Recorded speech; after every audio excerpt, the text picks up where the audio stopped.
Implementation of directive principles. As stated earlier, the directive principle of state policies strive to fulfill the goals of welfare state. Following are some of the important steps taken by the government for the implementation of the directive principles. देखिए directive principle का एक ही objective है कि जो welfare states हैं उसके goals को complete किया जा सके. So following are some important steps जो गवर्नमेंट हमेशा लेती है इन डायरेक्टिव प्रिंसिपल्स को इम्प्लीमेंट करने के लिए, लागू करने के लिए. Most of the state government have government aid schools where children up to 40 years of education age are provided with free and compulsory education.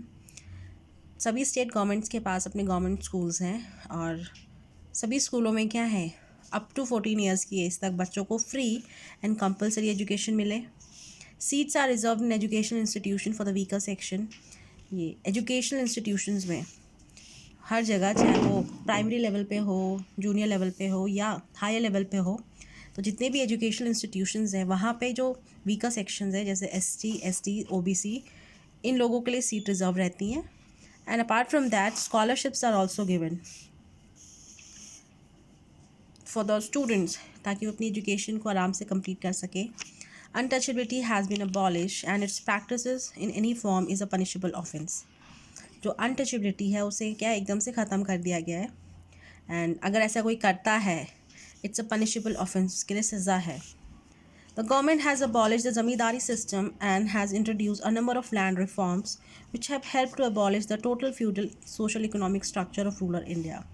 जो ज़मींदारी सिस्टम है उसे कम्प्लीटली अबॉलिश कर चुकी है government and number of land reforms जो हमारे देश में अब लागू हो चुके हैं ताकि वो जो पुराना सिस्टम था ज़मींदारी का उसे रूरल इंडिया से कम्प्लीटली हम ख़त्म कर सकें.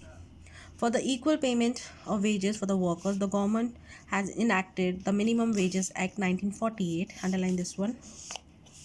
The payment of wages of the workers are regular under this act. हर जगह पे जहाँ पे भी लोग काम करते हैं वर्कर्स को मिनिमम वेजेस कम से कम इतना मिलना चाहिए. ये एक्ट भी है मिनिमम वेजेस एक्ट 1948 में, ताकि सभी वर्कर्स को रेगुलर वेजेस मिलते रहें. एंड मिनिमम जो रेट है वो गवर्नमेंट तय करती है. The government has launched various rural development schemes like National Rural Employment Guarantee, NREGA, Integrated Rural Development Programs and Rural Landless Employment Guarantee Programs, जिसमें क्या है प्रोवाइड किया जाएगा लोगों को employment. Panchayati Raj has been established in the village to promote the ideal of local self government. Panchayati Raj system को establish किया गया है. हर साल, हर 5 साल में पंचायती चुनाव भी होते हैं ताकि at the village level local self government को क्रिएट कर सकें. To promote international peace and security, India is oppose to colonialism and rationalism.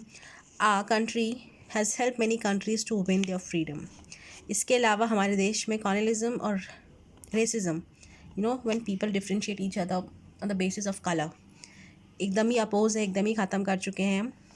साथ साथ हमारा देश हमेशा is an example of international peace and security. And apart from our country हमने ऐसे बहुत सारे देशों की मदद की है to win their freedom also. India respect the international laws and treaties and try to settle the international dispute through mutual understanding. जो इंटरनेशनल लॉज एंड ट्रीटीज़ है उसका सम्मान इंडिया हमेशा करता है और अगर प्रॉब्लम्स होती हैं तो उसको क्या है म्यूचुअल अंडरस्टैंडिंग से, डायलॉग के द्वारा, उसे बातचीत के द्वारा उसे ख़त्म किया जाता है, उन्हें सॉल्व किया जाता है. Now the next topic is fundamental rights.